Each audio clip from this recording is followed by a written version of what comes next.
सविनय अवज्ञा की ओर। महात्मा गांधी ने फरवरी 1922 में असहयोग आंदोलन वापस लेने का फैसला किया। C.R. दास और मोतीलाल नेहरू ने परिषद राजनीति में वापस लौटने के लिए कांग्रेस के भीतर ही स्वराज पार्टी का गठन कर डाला। जवाहरलाल नेहरू और सुभाष चंद्र बोस जैसे युवा नेताओं ने ज्यादा उग्र जन आंदोलन और पूर्ण स्वतंत्रता के लिए दबाव डाला। 1920 के बाद भारतीय राजनीति को दिशा निर्धारित करने वाले कारण। विश्वव्यापी आर्थिक मंदी। 1930 के बाद कृषि उत्पादों की मांग गिरी और निर्यात कम होने लगा, जिससे कृषि उत्पादों की कीमतों में भारी गिरावट आई। Simon commission. इस आयोग का गठन ब्रिटेन की टोरी सरकार द्वारा राष्ट्रवादियों की मांगों पर विचार करने और भारत के संवैधानिक व्यवस्था का अध्ययन करने और सुझाव देने के लिए किया था। यह आयोग 1928 में भारत पहुंचा। कांग्रेस ने इस आयोग का विरोध किया। जवाहरलाल नेहरू की अध्यक्षता में दिसंबर 1929 में कांग्रेस के लाहौर अधिवेशन में पूर्ण स्वराज की मांग को औपचारिक रूप दे दिया गया। नमक यात्रा और सविनय अवज्ञा आंदोलन। गांधी जी ने नमक को ऐसे माध्यम के रूप में चुना जो राष्ट्र को एकजुट कर सके, क्योंकि नमक समाज के सभी वर्गों द्वारा प्रयोग में लाया जाता है। नमक यात्रा। नमक या दांडी यात्रा 12 मार्च 1930 को शुरू किया गया। गांधी जी 6 अप्रैल 1930 को गुजरात के एक गांव दांडी पहुंचे और वहां समुद्र का पानी उबालकर नमक बनाना शुरू कर दिया। इस तरह उसने नमक का कानून तोड़ा।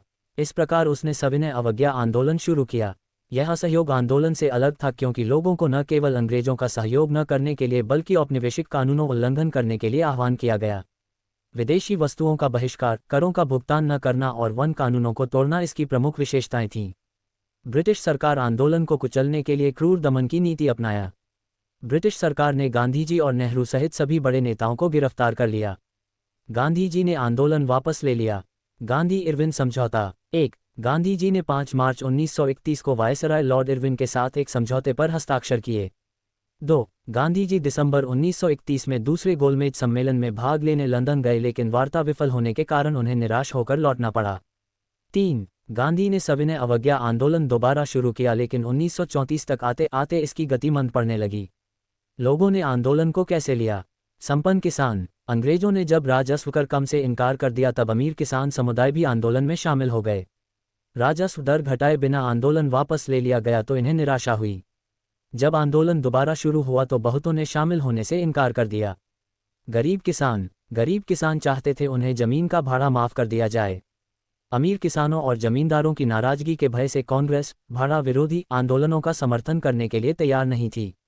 व्यवसायी वर्ग। प्रथम विश्व युद्ध के बाद इनके मुनाफे भारी कमी आई। ये विदेशी वस्तुओं के आयात के खिलाफ सुरक्षा चाहते थे।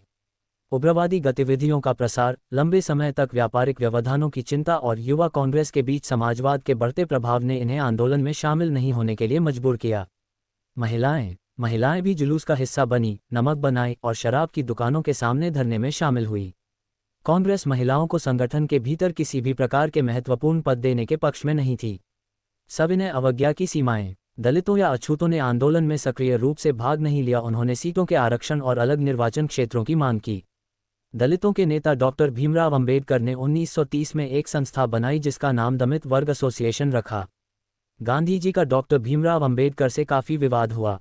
गांधी जी और डॉक्टर भीमराव अंबेडकर के बीच 1932 में पूना पैक्ट पर सहमति बनी।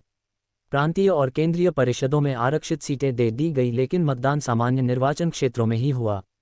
मुस्लिम लीग के नेता मोहम्मद अली जिन्ना केंद्रीय सभा में मुसलमानों के लिए आरक्षित सीटें चाहते थे। धन्यवाद। मुसलमानों के एक बड़े हिस्से ने सविनय अवज्ञा आंदोलन में हिस्सा नहीं लिया।